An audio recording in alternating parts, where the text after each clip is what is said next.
Hello, everyone. My name is Melissa Cancio, and I'm the Executive Director for Chamber South. We are here today with our conversations for Felipe at Crossbridge, and we're so excited to hear about him today and his journey to how he got to this particular role and what it looks like for the future. Thank you so much for being a part of our show today, and hi, Felipe. Hi.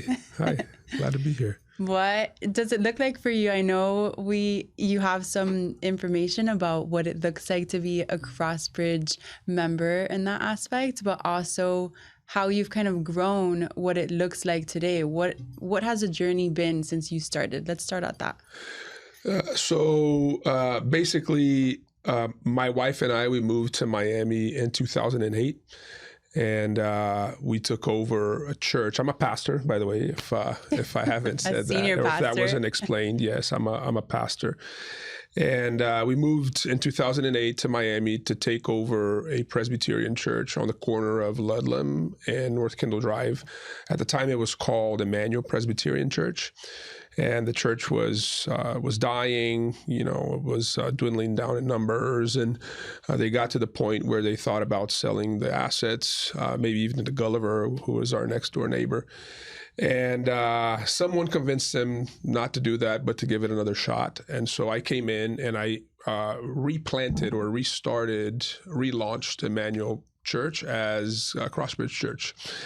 And since 2008, we've been able to open 4 other locations in Miami and 1 in Sao Paulo in Brazil. So we have a campus in Homestead also. We have another one in Miami Springs. We have 1 in Brickell and 1 in Key Biscayne.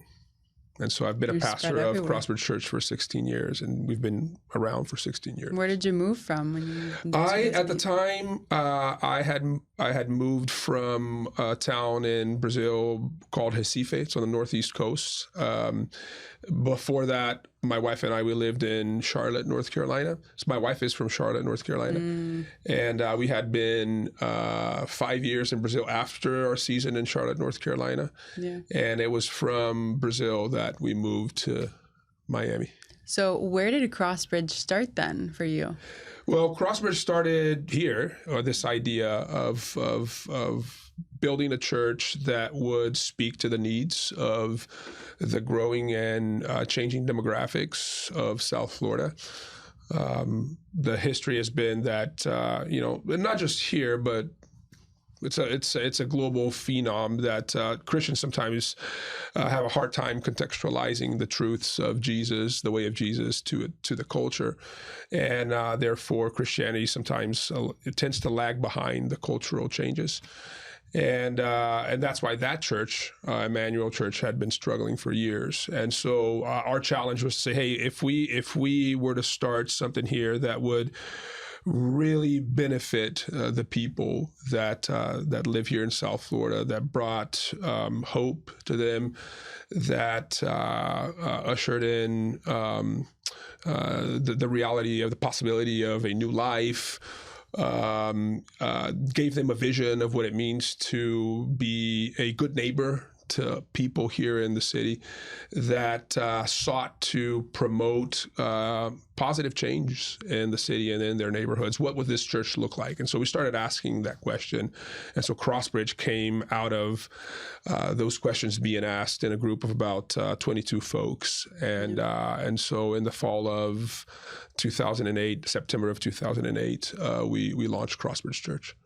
Wow, that's amazing. Yeah. That's a good story, too. You moved from different places in the U.S. and even having a branch in South America. I feel like not a lot of people can say that. Yeah. We started the church in Sao Paulo like 3 years ago. Sao Paulo is it's probably one of the 4 largest cities in the world.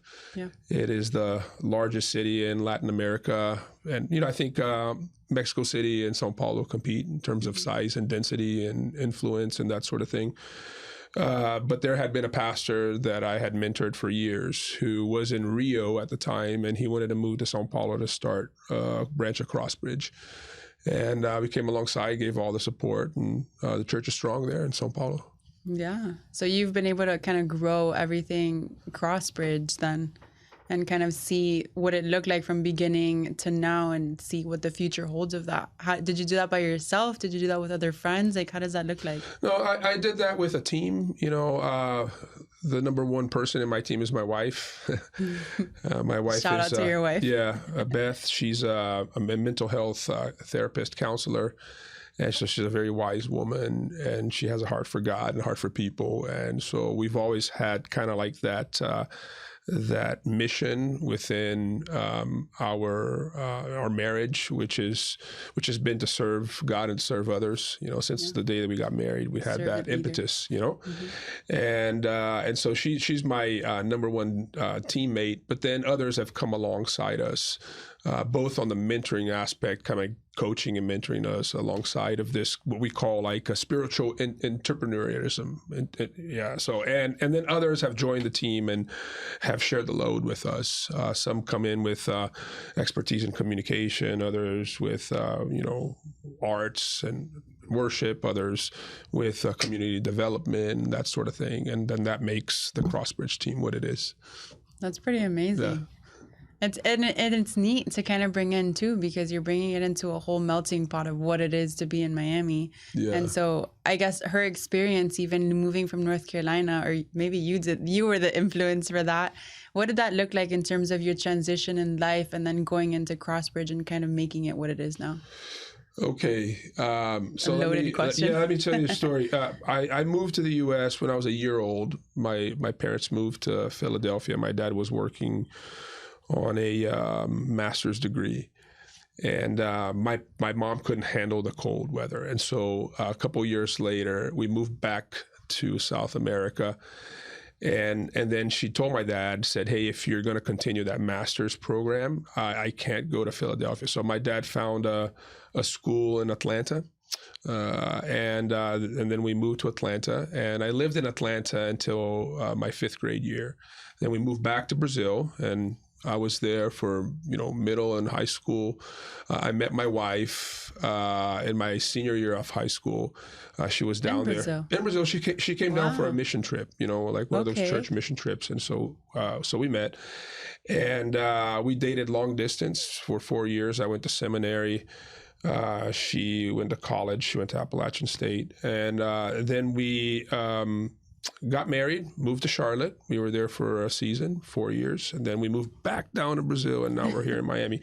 And so I think that your question is an interesting question, because I feel that God has brought us to the right place. Because I grew in between cultures, always in blocks of 5 years here and there, I've always felt an outsider in both cultures, right? So when I lived in the South, both in Charlotte and in Atlanta, I felt too Latino for the white Southern culture. Mm-hmm. And if you've been there, you know what I'm talking about. Yeah. And then when I moved back to Brazil, I felt too Americanized for the Brazilian culture. And I had no idea that there was a place such as Miami where everybody lives sort of in the twilight zone in between cultures. This is a city. I looked at statistics recently where over 50% of, I'm talking about Miami-Dade County, over 50% of its residents are foreign born. Mm-hmm. And there's no place in the country like that. I mean, this is a city, the level of internationality as Dubai and Hong Kong, cities like true global cities. And so I really feel at home here in Miami. And I feel that God kind of like weaved in these different aspects of my life story to this point where we are at right now, in this place where we feel that we belong, that we're supposed to live and do ministry and life with others. So that's pretty neat. That's inspiring that it just, everything happens for a reason. So you ended up where you were supposed to be. Yeah, I believe that. I believe that God is sovereign, and He is writing our life stories in a way that sometimes it doesn't make sense to us. When we are looking at our present circumstances, we don't understand why we're going through what we're going through in the present. But it really makes a lot of sense when you're able to look from up top, and it just takes a little bit of time and walking with God to look back and say, "Oh man, now I understand why I had to go through what I had to go through, and why you brought me here, and why you introduced me to this person, and why this happened in my life. And we believe that God is good, and He is loving, and He is doing all things, and for our good. So that's my story. That's everyone's story in a sense. Yeah. So then shifting in a way that you've brought in different people to kind of go into building what Crossbridge is, what do you look for in a community? What do you want in terms of what do you want for people to kind of get out of when they go into that church space, now that you've been able to become a pastor in all of the churches, and you have one coming up with newly built? What does that look like for you here? Yeah, the experience that we want to give people when they walk through our doors is that they belong, right? We have this line that we keep repeating at our gatherings, which is here you can belong before you believe. Like, we believe that humans were created for community, and that you can only thrive in the context of relationships. And so we are a church that see ourselves with a mission of being a community where people can find belonging. We live in a city where people, come from all sorts of different places in the world and in the country. And people do feel lonely. There's actually a loneliness epidemic going on in the world, especially in the West. People feel really, really lonely, and despite the fact that they live in these highly dense areas, they still feel lonely. I remember reading an article. I think it was in the New Times. This was a few years after I moved to Miami, and there was this guy who wrote about his experience in Miami. He lived in many other global cities, and he lived in Miami for a season. And I don't know if it was a short season, probably a year or two, and then he ended up moving to another big city. I think it was a writer. I don't know. But if you Google, you can probably find his story. I think it was in the New Times or in the Atlantic. I don't know, but this is what he said. What was interesting, the point is this: he said, here was my experience in Miami. It's a beautiful city, vibrant, filled with opportunities for you to do many things. Weather is great, but it's a lonely city. And how do you feel lonely in a city such as ours? Well, people do, because they lack community. And so that's the experience that we want people to have when they come to Crossbridge, is that they belong, that from the moment that they sit in one of our services, that the message is speaking to issues that they're dealing with in real life. We also like to say that at Crossbridge, we like to connect the way of Jesus to all of life, right? It's our mission, connecting all of life to the way of Jesus, so that you understand in real terms how faith should inform and impact the many different areas of your life that you have to live through on a daily basis, like family and work and finances and school, and how you deal with your image and your sexuality and all that sort of thing. And so we like to be a church where people can sense this belonging. Yeah, sense belonging. That's pretty amazing. Yeah. It's just, I'm getting like teary-eyed, but I appreciate the context. I feel like a lot of people don't understand that there is a place that they can go and feel that way and just feel appreciated for who they are, and having the identity aspect. I feel like Miami is just a lot going on at the same time. So understanding that there is somewhere to go, and you being able to have those conversations, that's really neat. Yeah. I feel privileged to be able to welcome people through the doors and into our family that we call Crossbridge. That's our contribution. That's our big contribution to the city. One of the things that we said in the very early days of Crossbridge Church with that group of 22 folks is that we are not so interested in building a great church. What we're interested in is building a great city. And a great church will become a consequence of us partnering with others to build a great city. otherwise, the church only becomes all-consuming and insulated, and that's not what we want to be, And so that's been our mission, and that's who we are, and that's why we're excited about the new space that we're opening on North Kendall Drive and Ludlam, right at the corner there. You may have driven by and seen the building. It's a beautiful building. And it will only help us to fulfill our mission even in a greater way. So then how are you? Okay, so I love that you said excited, because that has been my favorite word so far. Yeah. But how will you build community with people who don't know what the church is? Well, so it's interesting. We don't have a model where we say, hey, coming through our doors on Sundays. We encourage our people to take that hospitality out into their lives on a weekly basis, right? So we have groups where people are connecting their neighbors to our community of faith in their homes during the week. And we're out in the community serving, and we meet a lot of people when we do that, right? So we currently partner with almost 60 nonprofits here in Miami-Dade that take care of the needs of the homeless and, foster care children and, many different, that are involved in sex trafficking and in those service spaces too. People are able to look at us and say, oh, wow, you guys actually are here for people. I'd like to find out a little bit more. Our people are normal, they they wear the same shoes. They wear the same outfits. Yeah. They don't look weird at all, and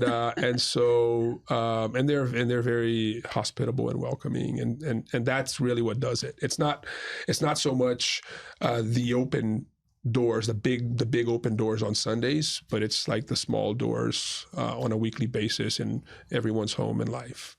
So. That's pretty neat. So then that kind of goes into the transition of what it looks like to connect with the chamber. And because we connect with so many of the same communities and so many of the same people, and just making everyone feel that they're welcome and they're in that space, what does that relationship look like for the church and working with the nonprofits and everyone that kind of comes into that space? Yeah, we're here for the betterment of this community. And so whatever role we can play in helping South Florida and South Miami and Pinecrest and the surrounding neighborhoods achieve its full potential, so that people feel safer, people feel more connected, people feel that their needs are being met. That's why we're here. And so I'm looking forward to having more conversations with the chamber and see what spaces we can collaborate in to serve the greater good of our community. Well, thank you so much for being here. And now I'm going to go into a little bit. Well, before I go into getting to know you as a person, is there anything else that you wanted to cover that we didn't in our conversation? No. Well, the only thing I will say is this, is that our new space is opening up sometime next month. I think that the date that we currently have is September 15th is our grand opening. And our ribbon cutting ceremony is going to be 9/11, Wednesday night, 9/11. And so, that, like you said, it may still change because we're waiting on some of the certificates. But our hope is that we'll be able to be in there by then. So just put it in your calendar. I mean, all of you guys are welcome if you want to check out our new space. September 15 is the big day, and we would love to have all you guys there. We're going to have many surprises there. We have an art gallery that we're opening as well. There's going to be a counseling center there. If you need counseling help throughout the week, a cafe that was going to be open all throughout the week. And then the service opportunities on Sundays for you to be inspired. There's much more to the building than just service. It's we see it as a building for the community. As a matter of fact, if the village of Pinecrest or South Miami or anyone wants to utilize our space, it's a modern space, an auditorium that seats about 500 people, and so if there are any needs, we would love to serve our neighbors and our city. Well, thank you for that. Yeah.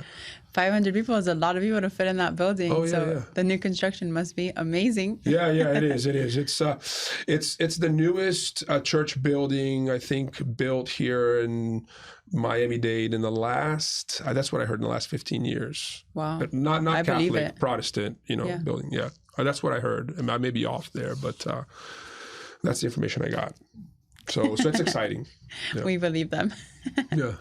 So getting to know Felipe a little bit more. Okay. I'm going to ask some random questions. Do you prefer real plants or artificial plants? Real plants. Do you have a green thumb? No, I don't. I feel like I'm the only one who doesn't have a green thumb. Do you prefer so if you were an animal, would you prefer being a land animal or a water animal? Land animal for sure. I wasn't expecting that. Yeah. Based on our Brazil to Miami conversation, but that's pretty interesting. Yeah.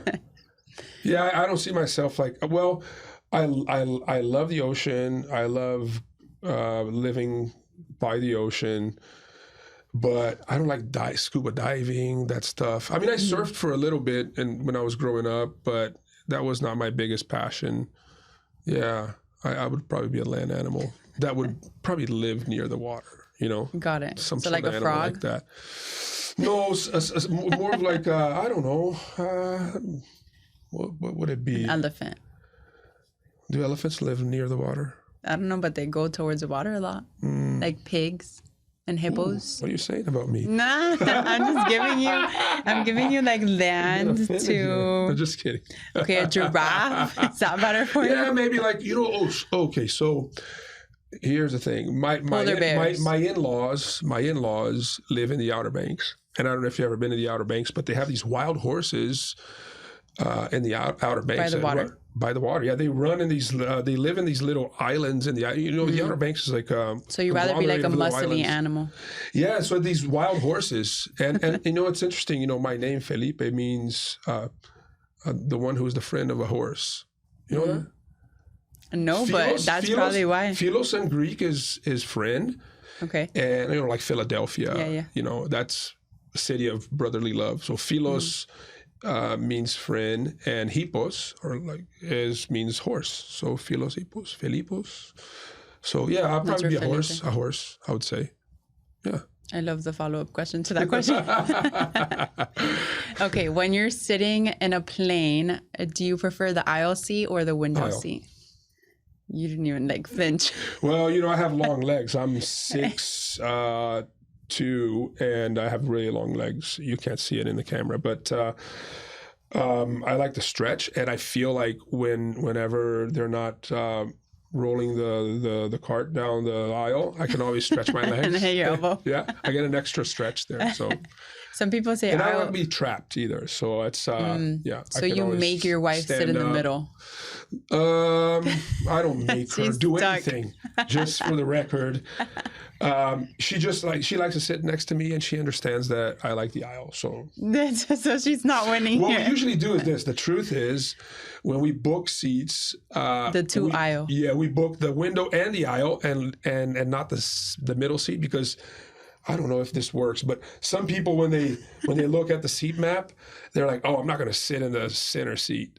Yeah. And so we get like an open seat between us, so we can, she just likes to put her purse or whatever in there. Sometimes it works if it's not a crowded flight. It's but it's normally a crowded flight. It has been recently, especially from Miami. Yeah, it has been. Like all the American flights, I fly American, and it's always very crowded. Yeah, I'm also American. Okay, last question. Are you a sweet or salty person? I'm a sweet person, like meaning like sweets, or salty, like meaning you're like food. You're always getting angry and irritable. Is that what you mean? Salty? No. Okay. Like food. Okay, food-wise. I was like, okay, this is a tricky question. Am I a sweet person? Why your wife would say you're salty? Personality-wise, I'm a sweet person. Does your wife say that? That I'm salty? Yeah. No, but my teenage daughters, they use that expression a lot. So why are you being so salty? So I know what that means. And so, and as far as food goes, I have a sweet tooth. Okay. But I do keto diet because I know that, if I let go, it's a problem. So I don't eat sweets. And it's not because I don't like it. It's out of discipline. So... Discipline. Do you think you'll be keto forever? I've been keto for 3 years, and I love it. You know, it's the easiest diet I've ever engaged in, and I did some research, and it provides a lot of mental energy because your brain feeds off of ketones and not of glucose.